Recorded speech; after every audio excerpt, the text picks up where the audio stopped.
сәлеметсіздер ме, құрметті тыңдаушылар? Сөйле KZ клубы. Сабақтың тақырыбы ұлттық киім үлгілері.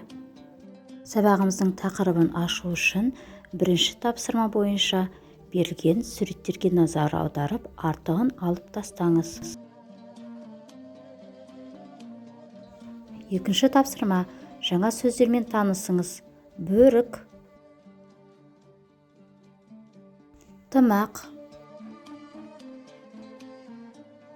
қалпақ, сәукеле, тақия, кимешек,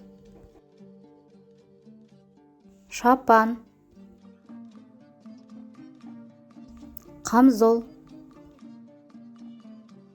ішік,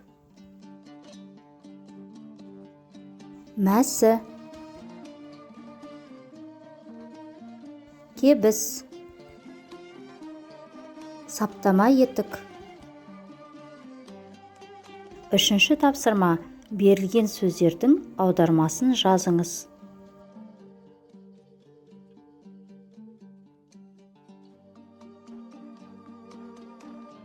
Төртінші тапсырма, сөздерді тыңдаңыз, есте қалғанын жазыңыз. Сәукеле, тақия, көйлек, қамзол, мәсі, бөрік, қалпақ, шапан.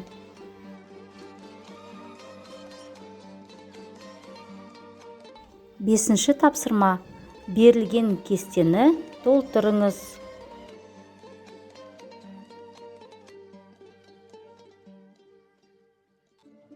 Назарларыңызға рахмет.